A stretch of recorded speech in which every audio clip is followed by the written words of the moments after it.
Je ne sais pas si à l'heure actuelle, les participants peuvent nous voir ou entendre. Moi, j'ai encore un compte à rebours en haut. Moi aussi. Une fusion en cours, moi, il y a écrit.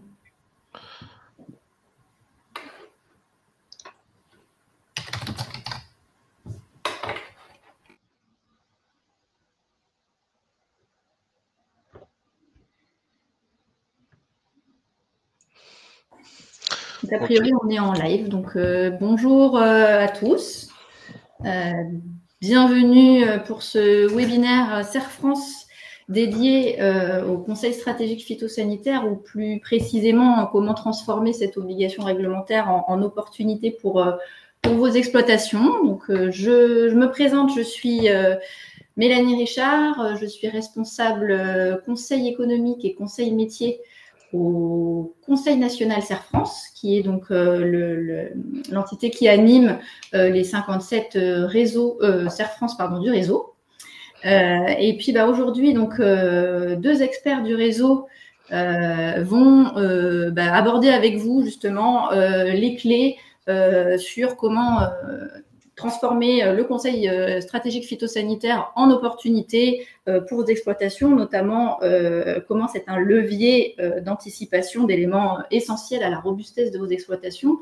Donc, nos deux experts qui prendront la parole d'ici quelques minutes, c'est Loïc Paillard, qui est consultant en environnement chez Périgé, une filiale recherche et développement de CERF France, dans le nord de la France, et puis Fabien Humeau, qui est responsable agronomie au CERF France Vendée. Donc, quelques éléments sur notre réseau si vous ne le connaissez pas ou pas précisément. Donc, CERF France, c'est un réseau mutualiste qui est l'acteur référent dans les domaines du conseil et de l'expertise comptable auprès des chefs d'entreprise de tout secteur d'activité.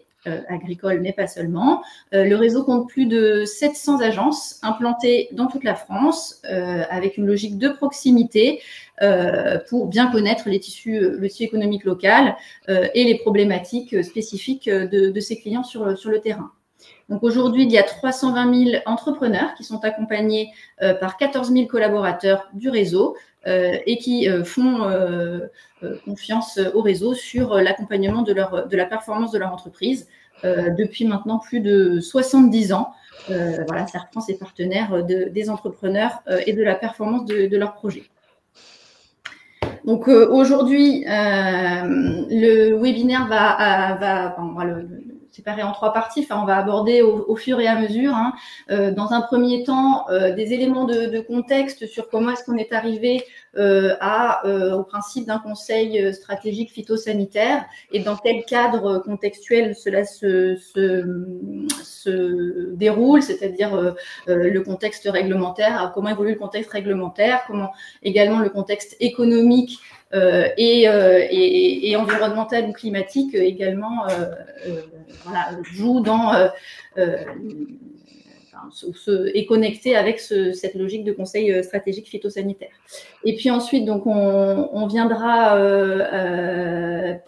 aborder l'intérêt d'une stratégie de protection des plantes, qui est finalement pour lequel le conseil stratégique phytosanitaire est un levier, et comment cette stratégie de protection des plantes est importante à intégrer dans une stratégie globale pour finalement aller vers une plus grande robustesse des exploitations agricoles.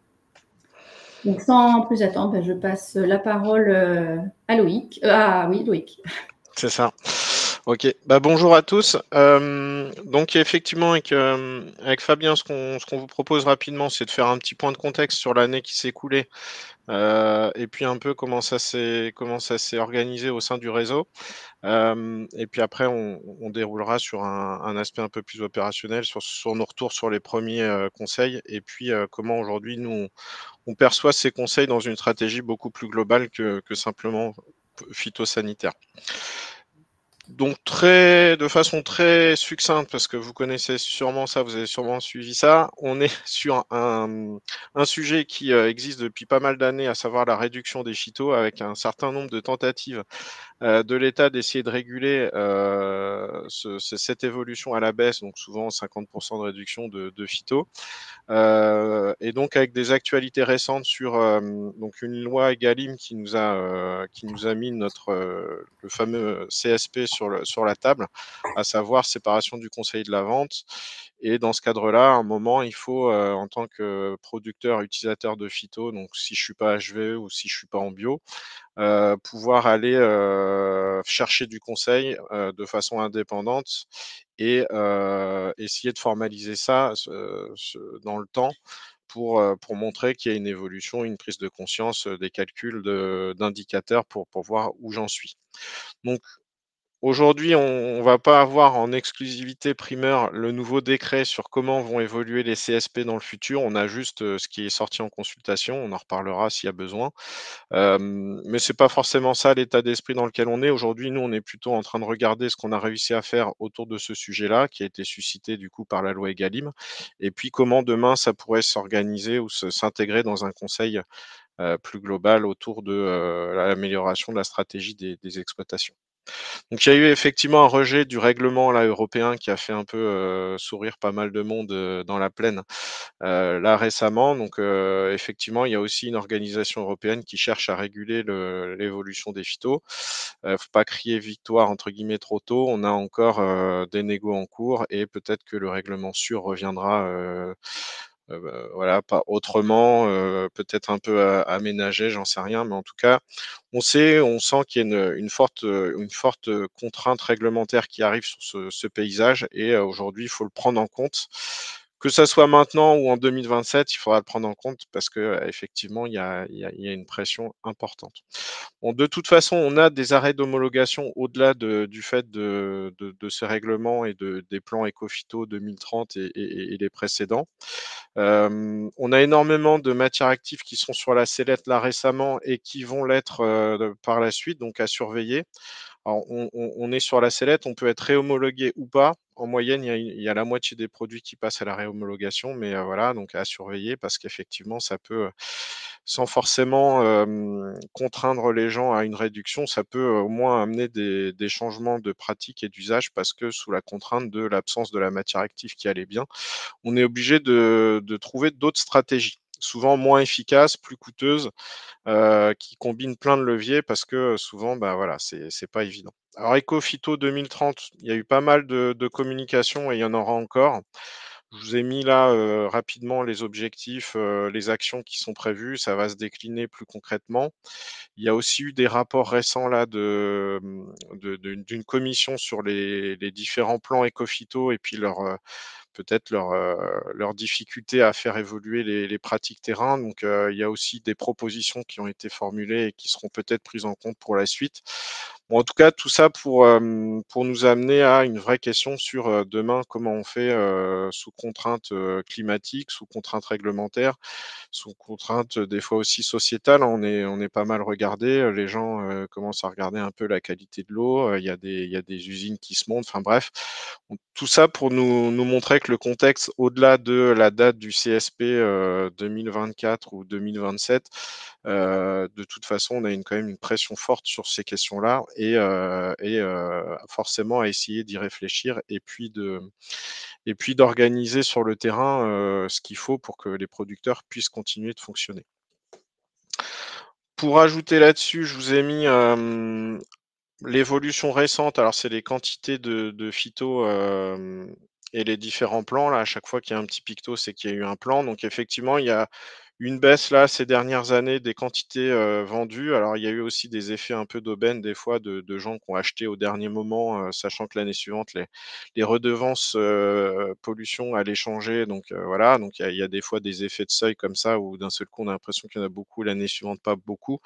Donc, faut toujours un peu mesurer. Globalement, on reste sur une constante récente.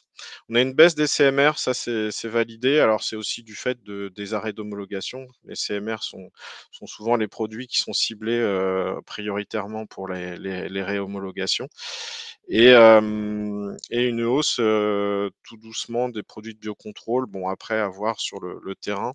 En tout cas, financièrement, on a ces questions-là de changement de produits phyto par des biocontrôles avec des surcoûts des fois associés à ces évolutions.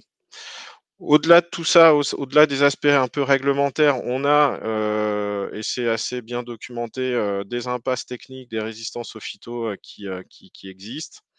On a aussi des effets du changement climatique sur les stratégies et surtout sur les levées de certaines adventices qui posent de plus en plus de problèmes. Donc on ne peut pas continuer à faire comme avant et au-delà de ça, au-delà du fait qu'on a des matières actives qui sautent, on a cette contrainte climatique qui arrive, qui est assez documentée. Il y a des travaux, nous, en région, qui ont été pas mal repris et qui permettent de dire que les leviers d'hier ne seront pas les leviers de demain parce que le changement climatique est passé par là. Et puis donc on a un certain nombre de cartes publiées par des ONG, publiées par les statistiques nationales sur les ventes et les utilisations de produits phyto, qui pointent à la fois un usage important et puis quand on vient y associer les problèmes de qualité de l'eau, réseau ou de rivière, et éventuellement demain les problèmes dans l'air aussi, et ben on a un certain nombre d'indicateurs qui nous mettent la pression sur le fait qu'il va falloir évoluer sur tout ça. Côté Serre France, on regarde aussi la partie économique. Là récemment, on a pas mal de charges qui ont eu des évolutions à la hausse. Les stratégies phyto, pareil, sans changer grand-chose, elles coûtent de plus en plus cher. Et on a aussi d'autres charges, hein, j'ai remis le GNR, j'ai remis les engrais. Alors GNR a pas mal baissé depuis, mais on a une hausse prévue aussi liée à l'arrêt du remboursement des taxes qui va aussi indirectement impacter demain. Donc tout ça pour dire que il faut absolument aussi regarder l'aspect économique des choses. Des fois, il y a pas mal de passages et on ronge un peu la marge à chaque passage et on n'a pas toujours l'efficacité escomptée.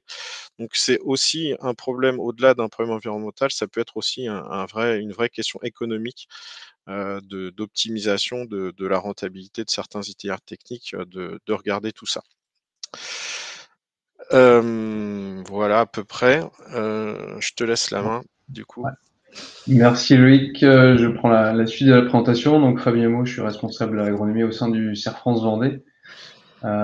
Pour continuer sur le contexte, le sujet du Conseil Strat, donc ce qui a été dit en préambule, on attend un décret qui devrait bientôt paraître sur le sujet. Là, c'est une frise qui rappelle un peu les échéances sur le Conseil stratégique, sachant que la première échéance qui était au 31/12/2023, clairement, les moyens humains ne permettent pas de la tenir, donc on aura un décalage à ce niveau-là. Il n'empêche qu'on a encore, on a déjà un certain nombre de conseils stratégiques réalisés en France par Serre France et d'autres organismes également. Il reste encore aussi des inconnus sur les modalités, on va dire, de contrôle par les DRAF lors du renouvellement des certificats. Mais en termes de calendrier, l'enjeu pour l'ensemble de la profession agricole, ça va être de réaliser son conseil strat, pour ceux qui n'ont pas encore fait là sur les années 2024-25, pour faire déjà un premier tour d'horizon du secteur agricole et on va dire mettre le pied à l'étrier sur cette thématique. Et donc j'enchaîne sur la suite. En termes de rappel, en termes de contenu sur le conseil stratégique phyto, donc ça c'est quelque chose qui est posé par un règlement national. Petit point mais qui est important, c'est réalisé par des conseillers indépendants. Et aujourd'hui, Serre France est indépendant de la vente de produits phytosanitaires et contient, on va dire, dans ses effectifs des équipes d'agronomes qui sont en capacité d'accompagner les agriculteurs sur le sujet. En termes de contenu, le conseil stratégique, il y a deux grandes thématiques. C'est la partie vraiment diagnostic en amont, qui permet de faire vraiment une photographie de l'exploitation à l'instant T sur la stratégie de l'entreprise, la manière de concevoir la protection des cultures par les agriculteurs. Les questions aussi de contraintes matérielles qui peuvent exister aujourd'hui en termes de main-d'œuvre, en termes de matériel de présent sur l'exploitation, notamment pour tout ce qui est lutte alternative. Ce qu'on vient détailler dans le diagnostic, c'est les différentes cultures qui composent la rotation, la pertinence aussi de la rotation, tous les éléments de contexte pédoclimatique qui ont un impact très fort sur à la fois l'utilisation des produits phyto, mais aussi sur les possibilités de lutte alternative. Et là, on a un terroir français qui est très varié en termes de climat, en termes de sol notamment. Et ça pose vraiment des éléments importants ensuite pour la partie conseil. Ce qu'on regarde également dans la partie diagnostic, c'est tout ce qui est enjeux sanitaires, environnementaux, les types de produits utilisés. Quand on focalise aussi avec les agriculteurs, cibler aujourd'hui dans les produits utilisés, quels sont ceux qui sont susceptibles demain de disparaître. Ce qu'on regarde également, c'est dans le microcosme autour de l'agriculteur, quels sont ses partenaires, comment il fonctionne avec eux. C'est là où on voit aussi une grande diversité en termes de schémas de fonctionnement, avec de la délégation partielle, totale, ou à l'inverse des agriculteurs très autonomes qui gèrent de A à Z leur stratégie à ce niveau-là. Et puis ensuite, c'est de caractériser aussi les principaux bioagresseurs, les problématiques rencontrées par les agriculteurs.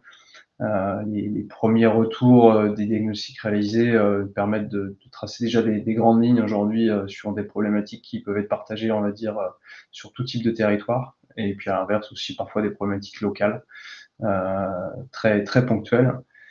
Donc ça, c'est vraiment le volet diagnostic qui est un point de départ important pour être capable de projeter ensuite le conseil avec les agriculteurs. Et sur la partie conseil, l'enjeu, c'est de repartir sur le diagnostic, d'identifier les impasses quand il y en a, ou quand elles ne sont pas présentes, c'est quand même identifier les risques futurs sur l'exploitation et entre guillemets éviter de se retrouver dans une impasse et l'anticiper en amont. C'est ensuite dans la partie conseil tout l'intérêt d'avoir un conseil individuel et personnalisé.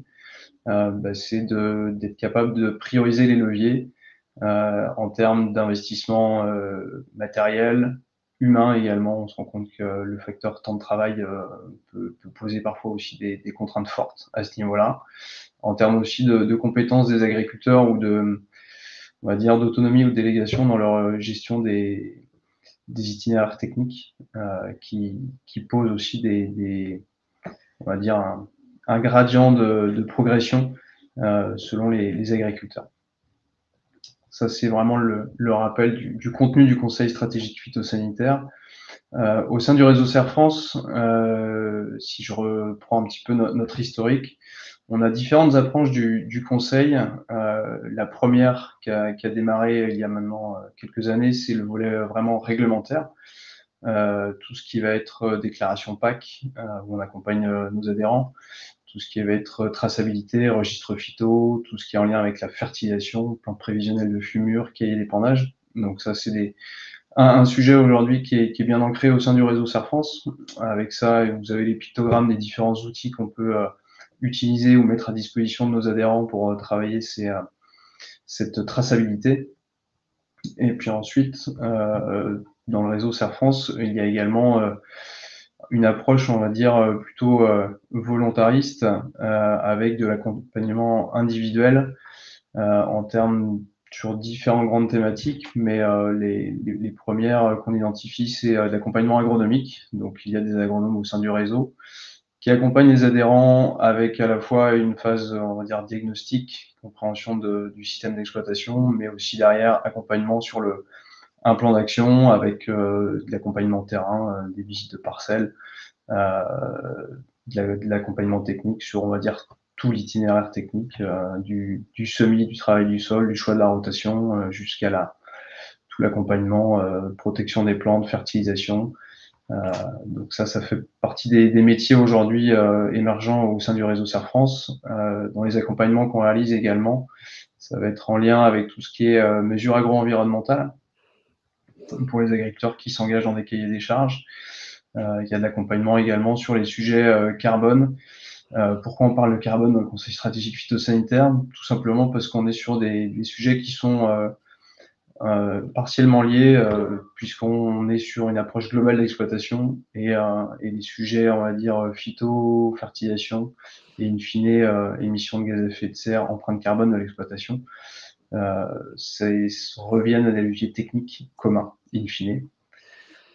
Et puis après, dans l'accompagnement, il y a à la fois ce volet individuel et puis également de l'accompagnement collectif via des GIDE, pardon, des groupes techniques, des animations collectives d'agriculteurs pour leur apporter du contenu technique, réaliser des essais aussi, partager l'expérience au sein des agriculteurs. En termes de moyens, aujourd'hui, il y a environ 150 collaborateurs qui sont formés au sein du réseau Serre France pour accompagner sur le sujet du conseil stratégique phytosanitaire.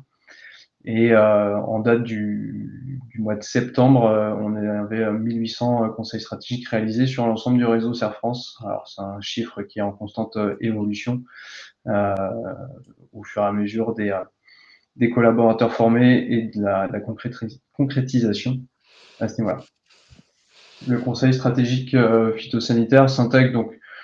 Il y a deux niveaux, on va dire, sur le conseil stratégique selon notamment les attentes des agriculteurs. Il y a vraiment le premier niveau, il est réglementaire. Avoir son conseil stratégique pour renouveler le certificat phyto, qui est, on va dire, un point de passage obligé pour continuer à l'utiliser demain. L'autre élément aussi, c'est la valorisation des données de traçabilité. Être capable, en fait, pour les agriculteurs, sur l'usage des phytosanitaires, en termes d'usage, est-ce qu'ils sont dans une moyenne, au-dessus, en dessous, pour quelles raisons? Donc déjà, avoir une première grille de lecture de me positionner.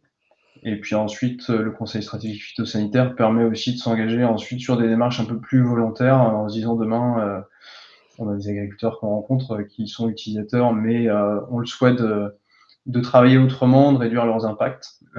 C'est l'occasion de se projeter avec eux sur une stratégie complète de protection des plantes pour adapter leurs pratiques à leur contexte, à leur stratégie, à leurs moyens, et puis apporter une approche, on va dire, un peu plus globale agroéconomique de la protection des plantes. Tout le monde connaît les indicateurs de rendement hectare, de marge en euros par hectare, mais c'est vrai que les notions d'IFT et d'utilisation des phytos sont un peu moins situées à ce niveau-là. Et là, vous avez la carte globalement du réseau Serre France, avec des conseillers qui sont répartis sur l'ensemble de la France pour l'accompagnement sur le conseil stratégique phytosanitaire. En termes d'accompagnement, on a deux modalités, mais la principale aujourd'hui qui a été déployée au sein du réseau, c'est de l'accompagnement individuel, avec un rendez-vous avec les agriculteurs. Il y a également un petit peu d'accompagnement collectif pour du partage d'expérience. Et puis ensuite, on est sur des outils aujourd'hui où, comme on a déjà des données de traçabilité de nos adhérents en termes d'utilisation d'engrais, en termes d'utilisation de produits phytosanitaires, on a une capacité à connecter, on va dire, nos bases de données à ce niveau-là pour pouvoir informatiser et apporter, on va dire, une prise de contexte en termes de moyenne. Et l'enjeu pour l'optique Serre France, la stratégie globale, qui a été aussi définie par nos présidents et administrateurs agriculteurs, c'est d'être sur une stratégie d'anticipation des choses, sécuriser les adhérents sur ce sujet-là, et puis in fine les projeter sur les enjeux futurs. Ok. Alors juste pour vous illustrer rapidement, donc aujourd'hui on a pas mal bossé l'informatique, qu'on manipulait déjà les logiciels de traçat, mais maintenant on valorise vraiment les données qui en sont issues, dans un travail qui en fait existait, mais qui était pas forcément formalisé en fin d'année, de dire bah voilà le travail de l'année, et surtout le pluriannuel qui n'était pas forcément fait. Donc ça a été remonté et aujourd'hui, on a un certain nombre de rapports qui nous permettent de construire la partie diagnostic.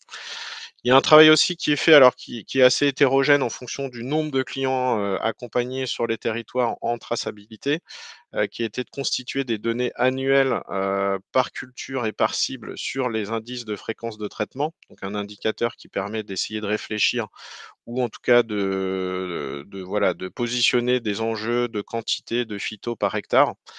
Et puis surtout de détecter peut-être des marges de manœuvre si on voit que, sur un secteur ou une culture particulière, on dépasse un peu ce que font les collègues.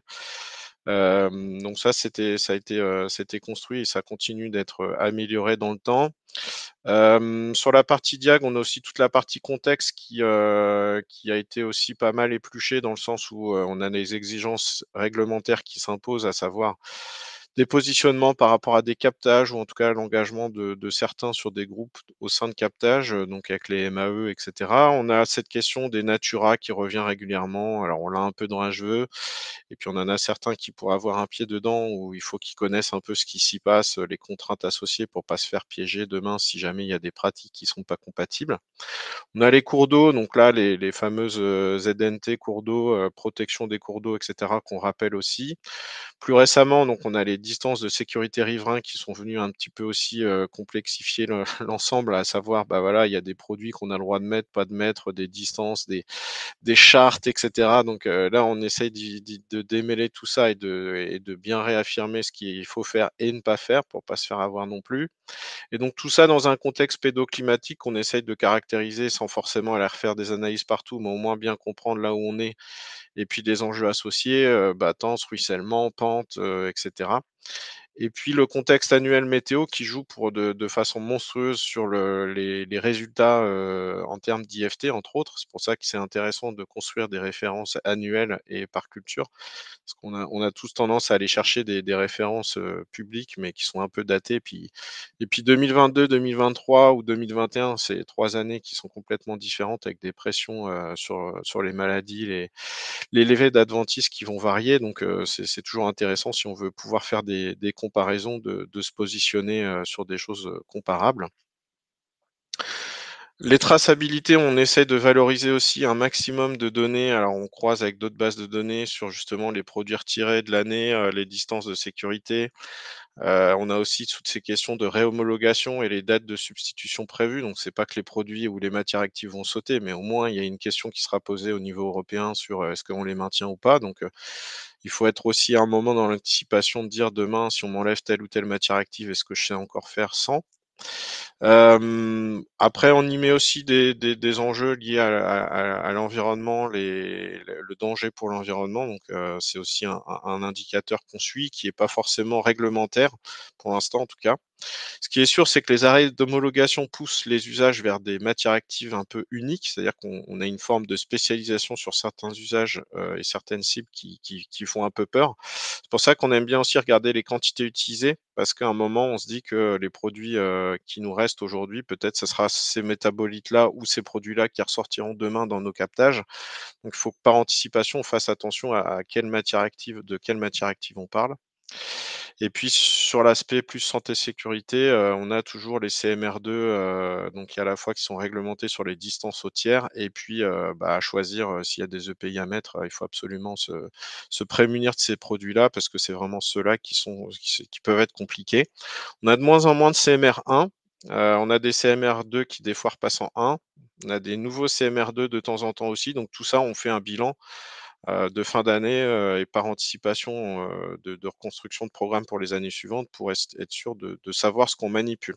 Donc tout ça est dans la mesure du possible est automatisé à partir de la traçabilité, voilà, pour essayer de construire un plan d'action pour la suite. Qui donc sur la partie diagnostic, on a plutôt un état des lieux, ce qu'on disait tout à l'heure, une photo un peu de l'état actuel. Donc clairement aujourd'hui cette actualisation, elle est liée aux campagnes, c'est-à-dire que de dire: «On va faire un bilan tous les 2-3 ans», ça nous paraît toujours un peu étrange, sachant que 2022 et 2023, sont pas du tout pareils.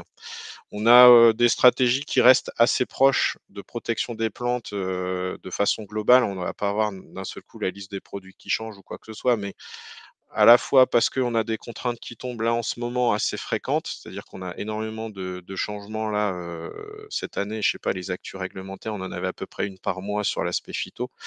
Donc aujourd'hui, on essaie de tenir ça, comme une campagne, comme une restitution de fin d'année, de se dire, il faut absolument qu'on puisse produire ce genre d'infos régulièrement pour, repositionner du conseil l'année suivante.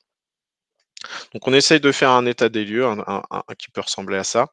Et puis derrière, ça permet d'amener un diagnostic, donc du diagnostic du conseil, donc nourrir le conseil à partir du diagnostic et essayer de positionner ça dans le temps avec, vraiment l'idée de, remise de résultats, environnement ou en tout cas issus de la traça dans la mesure du possible. On a même réussi, dans certains Serre France à aller utiliser de la donnée de compta pour aussi, reconstruire des listes de produits, des AMM et cetera. Pour ceux qui n'étaient pas forcément suivis, par les Serre France sur la partie traçabilité. Donc l'idée, c'est vraiment de prendre de la température de l'année sur, les réussites, les échecs, le niveau de l'intensivité de l'utilisation des phytos et puis, derrière pouvoir passer à une phase de conseil. Alors les premières tendances de façon très rapide, on n'a pas fait des calculs dans tous les sens, on a plutôt essayé de faire ça de façon qualitative. On voit qu'on a pas mal de remontées. Alors, au-delà des aspects que je vous ai montrés très factuels, très chiffrés, on a, pas mal de questions aussi sur le contexte, la stratégie, les problèmes rencontrés et cetera, qui nous permettent de remonter ce genre de choses. On se méfie un peu de l'IFT, surtout sur des approches annuelles parce qu'effectivement, on a à la fois l'effet météo, mais on a en plus un effet induit qui est un peu compliqué. C'est que l'IFT d'une année sur l'autre pour le même traitement, la même culture, la même cible peut varier parce que la dose homologuée peut varier d'une année sur l'autre. Donc comparer des années entre elles, c'est très compliqué, surtout qu'on ne mesure pas vraiment on ne cherche pas à mesurer le nombre de produits qui changent, les doses homologuées, le nombre de doses homologuées qui changent d'une année sur l'autre. Donc voilà, donc cet indicateur est à prendre avec des pincettes. C'est pour ça qu'on aime bien aussi remonter des données plus sur la partie matière active et quantité, même si voilà, il révèle quand même un niveau d'utilisation. Et puis pour une année donnée, entre nous, on peut quand même regarder, puisqu'on est tous jugés de la même façon pour la même année. Mais voilà, attention à ça. On voit qu'on a énormément de questions, un peu communes qui remontent, donc à savoir les phénomènes de résistance, les spécialisations, donc les rotations qui se raccourcissent avec les soucis sur les cultures de printemps qui patinent. Alors c'est aussi météo, hein, c'est pas que des stratégies phyto ou de protection des plantes qui bloquent, c'est vraiment, il y a des effets météo importants. On voit qu'il y a énormément de questions, il y a énormément de gens qui découvrent aussi des fois des sujets, qu'on pensait acquis, et du coup ça interroge vraiment sur voilà, sur quelle stratégie, d'où viennent les stratégies qui a amené à faire ces choix et comment demain ils pourraient peut-être reprendre un peu le manche pour essayer voilà, de décider de l'utilisation ou non de tel ou tel produit ou l'utilisation ou non de telle ou telle technique. Et puis effectivement, on a un peu alors ça s'est calmé, mais on avait pas mal de pression, sur certaines productions avec des cahiers des charges exigeants. Je pense aussi aux filières qualité Carrefour, des choses comme ça, où des fois même, techniquement en 2023, on n'a pas forcément su faire certaines productions ou même en 21, parce qu'il a plu et que les cahiers des charges imposaient des contraintes telles qu'aujourd'hui on ne savait pas respecter les exigences de liste noire, de quantité et cetera. Et du coup, aujourd'hui, on a un peu un retour de bâton là-dessus, à savoir que puis bon, HVE est presque intégré dans la PAC maintenant, donc il y a aussi un mélange des genres qui fait qu'aujourd'hui, on a pas mal de questions sur ces cahiers des charges qui exigent des réductions de phyto, parce que, concrètement, on prend beaucoup de risques et puis on n'a pas forcément le gain financier au bout du tuyau. Vas-y. Merci Loïc. Je vais reprendre la suite sur les premières tendances issues des diagnostics. Alors ces chiffres qui sont affichés là, c'est issu d'un échantillon analysé en fait sur les diagnostics des CSP réalisés sur le territoire des Pays de Loire. Ce qu'on voit quand même en termes sur le sujet des IFT qui reste un indicateur assez central dans la démarche, on voit aujourd'hui l'intérêt des prairies dans les rotations. On voit que de manière générale, en fait, on a un IFT sur les cultures de la rotation, notamment en blé, réduit de 12% à partir du moment où on a une prairie qui est présente, on va dire, allez, à minimum 1 an, 18 mois, jusqu'à des durées plus longues. Donc là, on voit quand même l'intérêt de la prairie dans les systèmes rotationnels aujourd'hui, notamment pour les secteurs d'élevage. Ce qu'on retrouve également, c'est des IFT qui sont plus élevés, par rapport à la moyenne, de 15% dans les situations de stratégie de protection des plantes très sécuritaires. Alors après, là, il y a plusieurs types de profils à ce niveau-là. Soit c'est par manque de temps des interventions davantage en préventif pour sécuriser à ce niveau-là, soit sur des stratégies, sur des exploitations par exemple mixtes avec de la partie culture qui n'est pas l'atelier principal en fait, avec une délégation du suivi des cultures et derrière des stratégies pareilles de gain de temps avec davantage de préventif qui se chiffrent en termes d'IFT, mais aussi en termes de charge phyto au niveau des cultures. Et puis dernier sujet qui ressort également, c'est, j'enfonce sans doute des portes ouvertes là-dessus, mais au moins on a du chiffre à ce niveau-là, c'est que sur des rotations courtes aujourd'hui, on est sur des niveaux d'utilisation de phyto qui sont plus élevés, de 15% en moyenne, et cette rotation courte, en fait, l'impact est surtout sur la partie utilisation des herbicides. On se retrouve avec des rotations type maïs-blé, par exemple, pour des secteurs vendéens, avec une gestion des adventices qui devient de plus en plus problématique. C'est sur ce type de système où on se retrouve avec des débuts, voire des impasses techniques, globalement.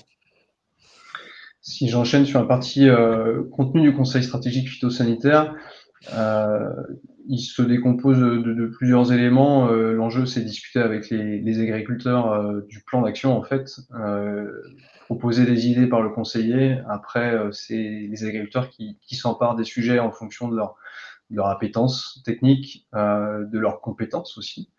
Tout le monde n'est pas au même niveau, et de leurs facteurs en fait matériels ou temps de travail qui posent parfois également des contraintes en termes d'action à mettre en place.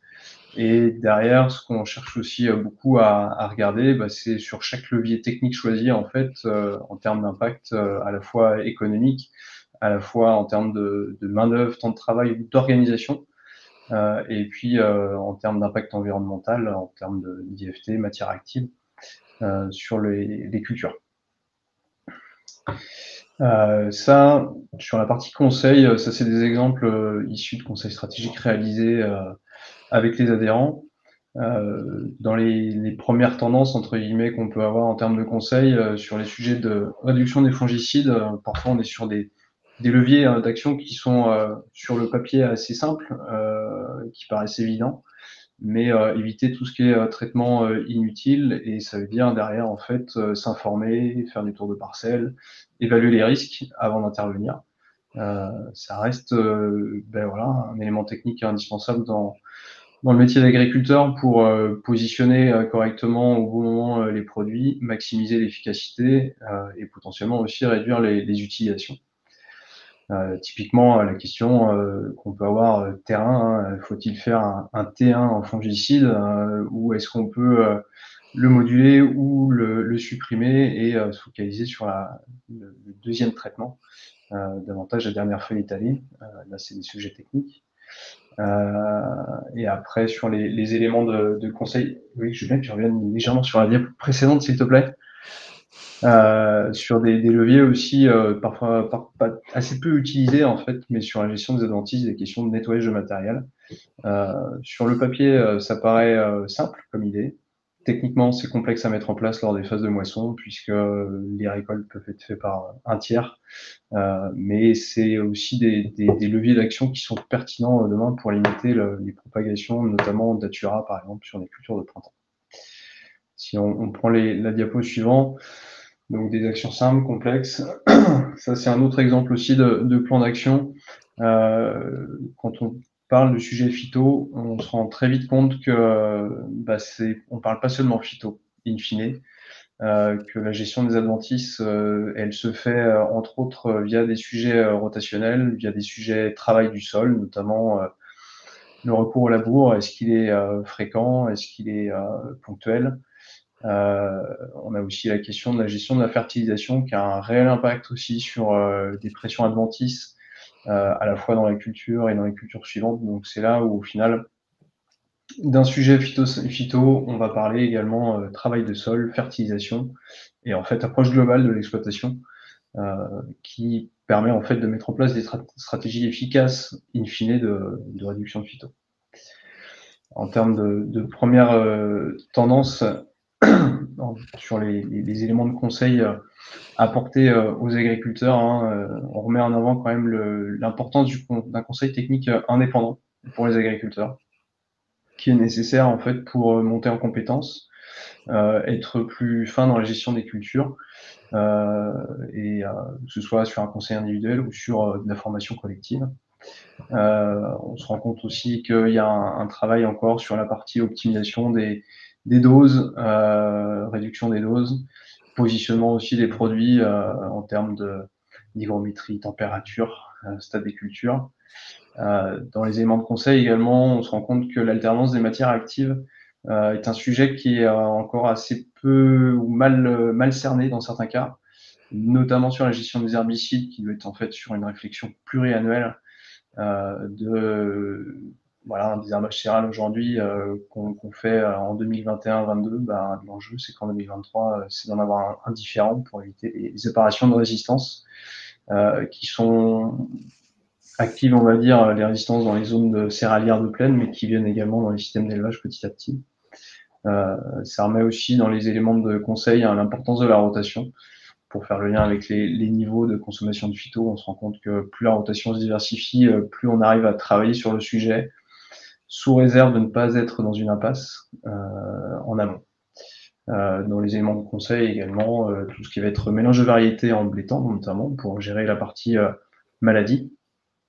Le sujet des décalages des dates de semis, alors ça c'est toujours très délicat avec les agriculteurs, puisque la météo permet de le faire certaines années, d'autres années plus difficilement. On le voit en 2023 là, sur les implantations d'automne avec des gros soucis.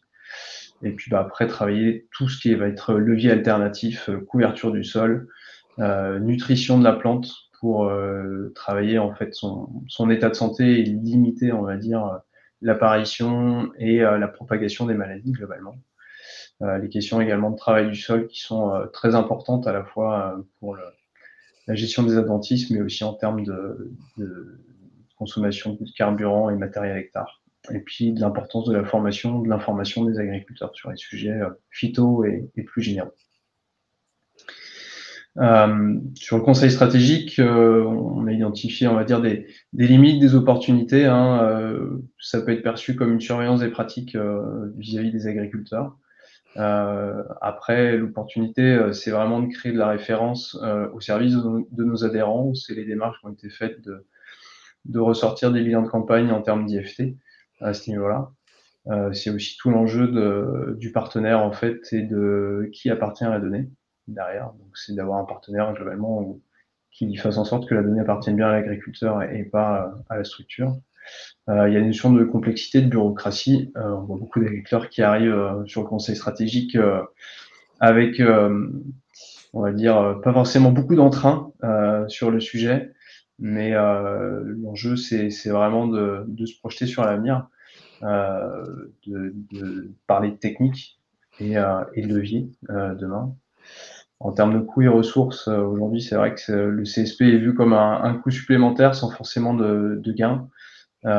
Mais tout l'enjeu, c'est de s'accaparer le contenu technique et d'anticiper l'avenir. On essaie également d'être sur des méthodes de conseil derrière, ou du moins des conseils délivrés en fait qui permettent une application assez facile et une prise en main par les agriculteurs. Ça permet aussi demain sur les phases de conseil de les faire progresser pas à pas. Tout l'enjeu du conseil strat sur un rendez-vous aujourd'hui qui est tous les 2 ou 3 ans, c'est cette limite en fait du pas de temps temporel où idéalement il faudrait être sur un bilan annuel pour avancer à ce niveau-là. Ce qui remonte également, c'est sur les solutions alternatives aujourd'hui vis-à-vis de retrait de produits, de réduction des phytos, quelles solutions alternatives mettre en place.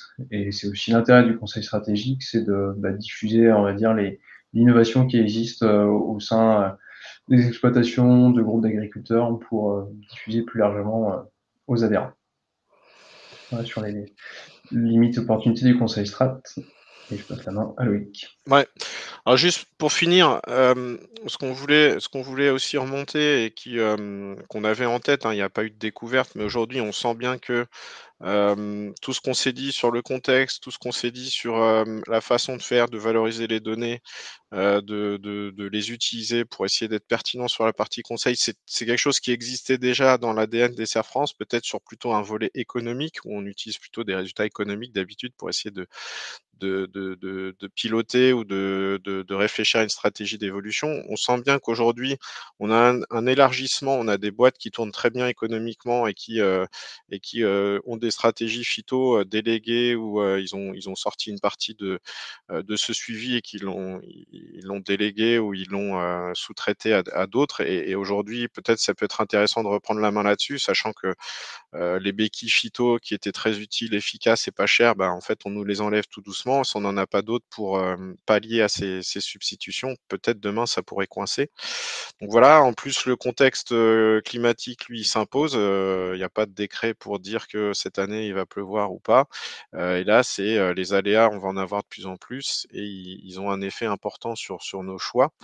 Et donc, il faut absolument y regarder. On a une vraie question de production. On a commencé à avoir on a eu crainte entre guillemets sur certaines productions. On s'est dit mince, la betterave sans traitement de semences, on sait faire, on sait pas faire.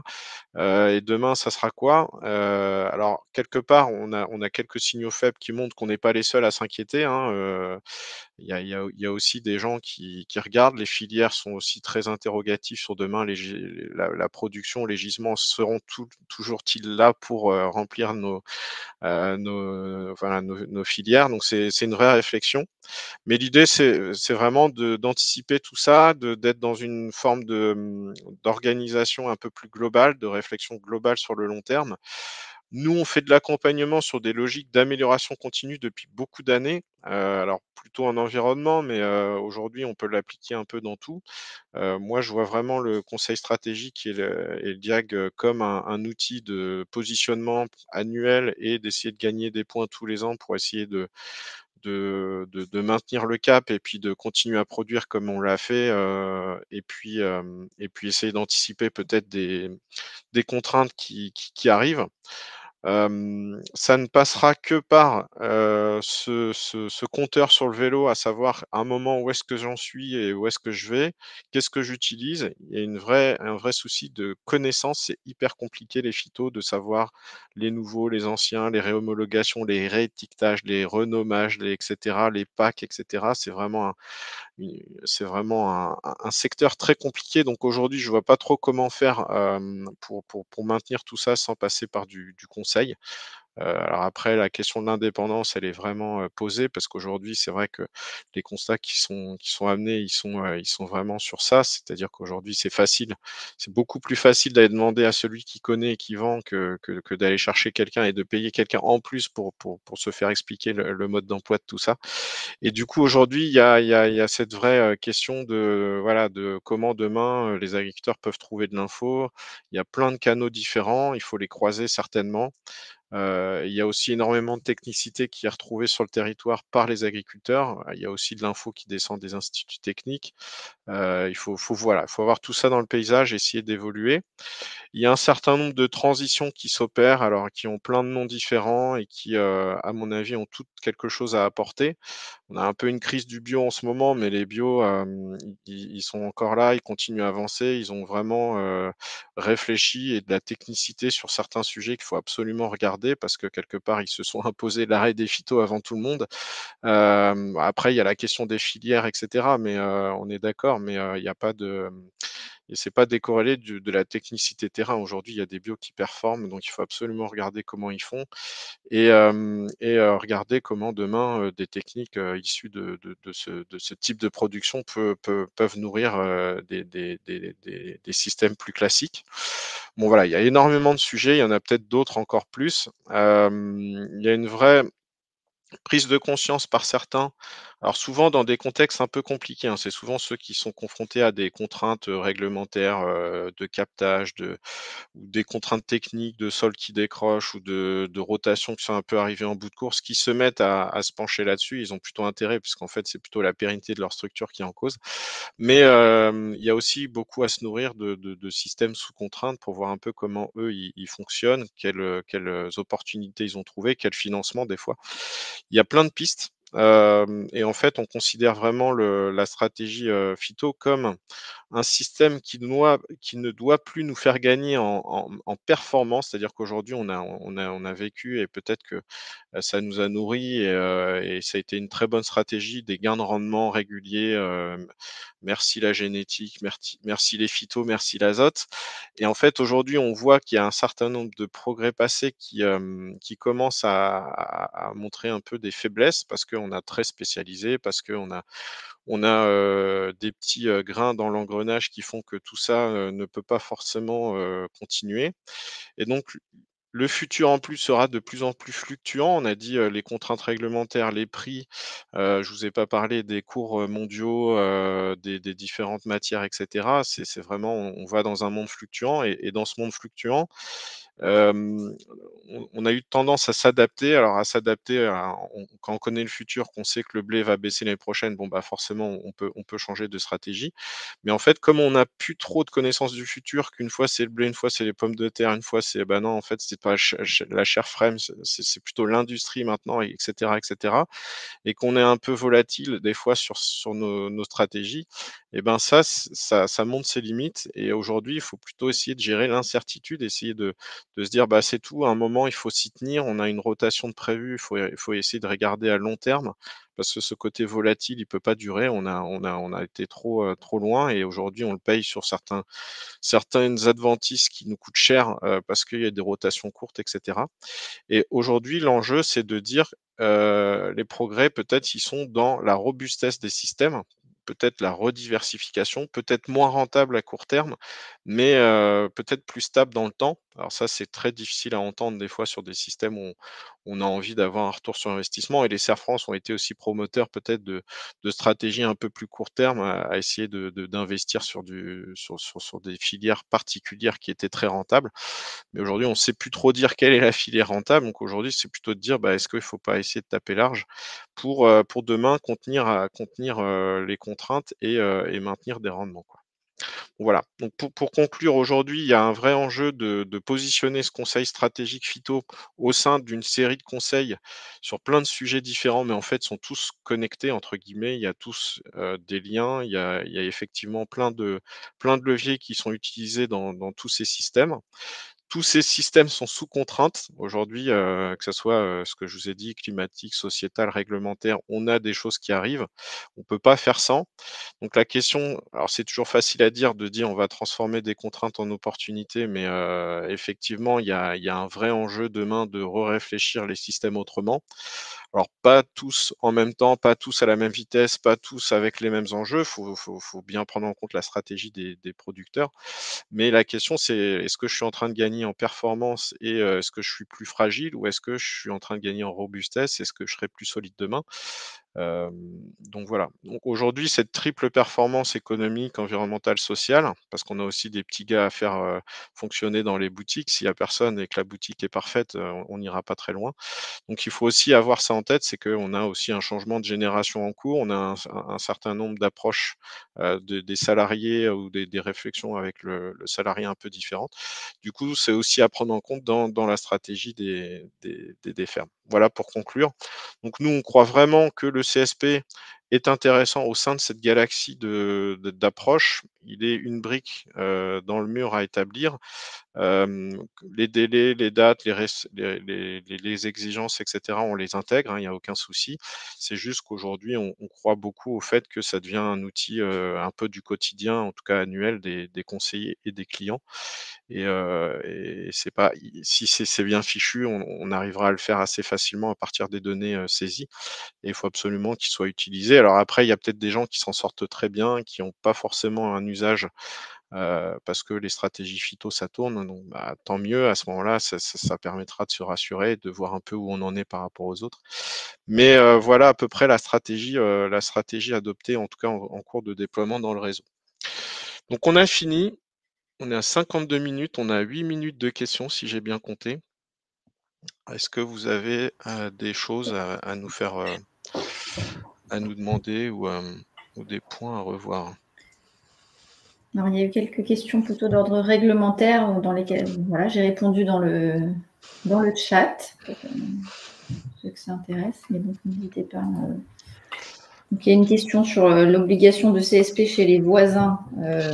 Il s'agit d'une réglementation en tant que telle, une réglementation française. Donc non, le format CSP en tant que tel n'est pas exigé dans l'ensemble des pays. Après, il peut y avoir des pays qui ont des dispositifs similaires, mais le contenu du CSP, c'est une réglementation française et pas européenne, par exemple.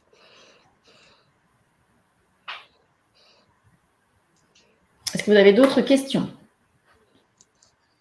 ou réactions?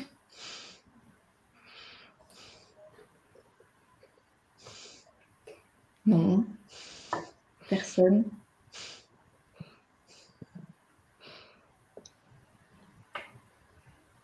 Dans ce cas-là. Non. C'est-à-dire que le contenu. C'est-à-dire que le contenu était clair. Clair. J'ai mis un petit sondage. Je ne sais pas si vous avez.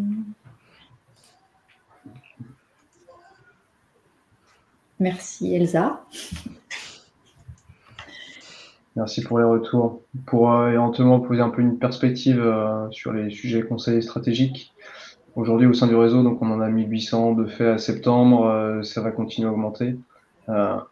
L'enjeu pour nous demain, ce sera de faire aussi un bilan de l'ensemble des conseils stratégiques réalisés pour avoir une photographie globalement des usages, une photographie des principales problématiques rencontrées.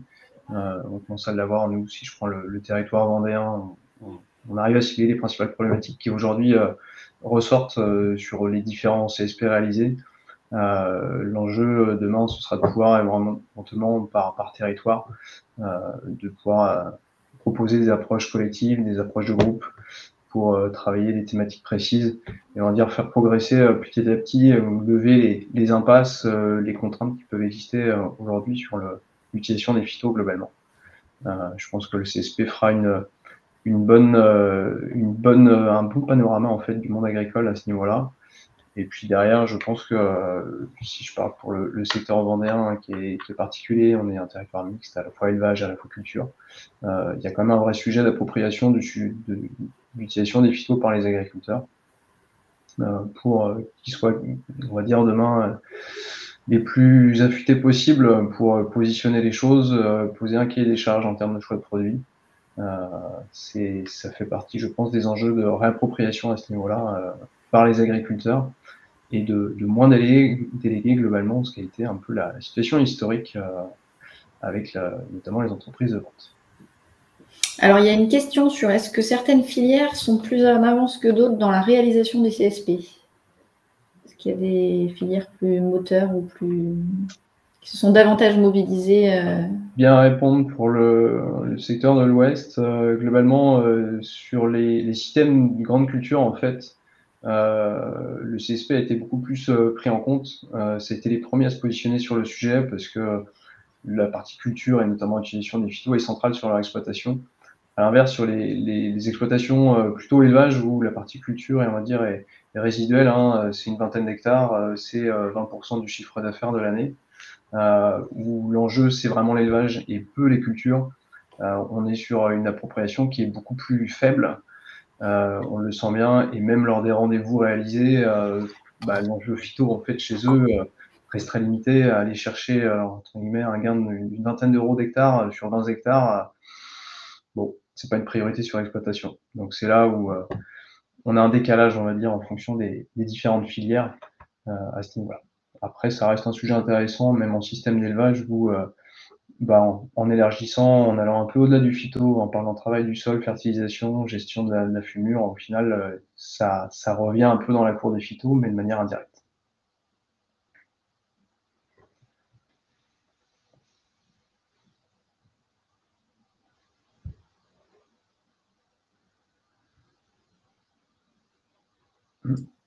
Tu as coupé ton micro, Mélanie. Ouais. Si la question c'est de télécharger le support, ouais, je sais pas trop. on va laisser le technicien répondre. Pour rebondir la dernière fois sur la partie filière, quand on a des productions sous cahier des charges avec des éléments imposés, clairement, le CSP aussi montre une limite, puisqu'on peut difficilement en fait, modifier un cahier des charges de production qui peut exister. Je prends le cas pour des cultures légumières ou autres, où parfois en fait, les agriculteurs n'ont pas le choix de la conduite technique sur la culture. Alors, il y a une autre question sur comment les conseillers arrivent-ils à s'approprier les différentes filières présentes au sein d'une même exploitation, les problématiques entre les grandes cultures, l'arbo ou la vitie, ou le maraîchage étant très différentes.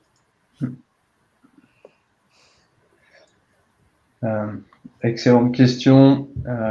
Ça dépend beaucoup des territoires et des conseillers en fait sur ces territoires.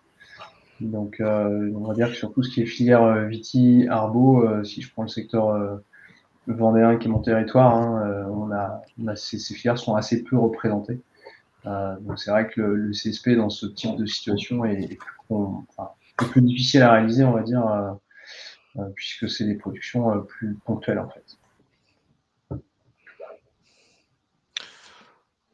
Après, on a dans le cadre des outils qu'on a déployés, on a intégré des leviers par filière, après qui nécessitent d'être réappropriés par les conseillers qui vont aller sur ces filières. Et en fait, ce qui se passe souvent, c'est que les CERFRANS se répartissent entre guillemets sur certaines filières. En tout cas, je pense au Viti. Nous, on a un peu de Viti par ici avec le champagne, des choses comme ça. Et ils vont peut-être aller plus faire un type de filière. Alors, les multi-productions sont évidemment plus compliquées à gérer et des fois nécessitent presque d'avoir un regard croisé à deux sur certains dossiers pour être sûr qu'on couvre bien les soucis, quoi. En tout cas, qu'on couvre bien l'entièreté du pilotage des phytos sur les productions. Vous avez réussi à récupérer le support a priori? Donc, moi j'en ai remis un aussi, mais donc a priori il est dispo en bas. On est arrivé à l'heure. Il y a eu des gens qui ont réussi. Ok. Je reviens sur une question technique, sur une question réglementaire qui est revenue sur le délai du 31 décembre. Donc, je redis par rapport à ce qui a été dit plus haut qu'en fait, il y a un décret qui est en cours, mais qui n'est toujours pas publié, mais où il est prévu de prévoir une période transitoire pendant laquelle, pour gérer en fait une impasse technique à réaliser l'ensemble des CSP qui devraient être réalisés avant le 31/12/2023, permettre un petit décalage de calendrier avec la possibilité de renouveler son certificat en ayant finalement pris rendez-vous pour un CSP dans les 12 mois. Donc, le calendrier glisse un petit peu pour gérer à date un manque de ressources pour être en capacité d'apporter ce conseil à l'ensemble des agriculteurs qui auraient dû le réaliser avant le 31/12. Voilà. Mais l'obligation de CSP est maintenue. Et pour l'instant, donc, ça fonctionne sur une logique de période transitoire qui s'arrêterait au 31/12/2027.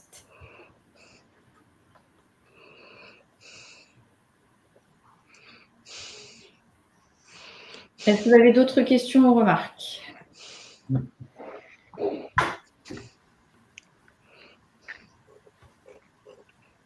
Non? Ben, il est 12h32, donc on va pouvoir clore ce webinaire. Merci pour votre participation. Et bon appétit, bon après-midi, et bonne fête de fin d'année. Au revoir à tous. Au revoir.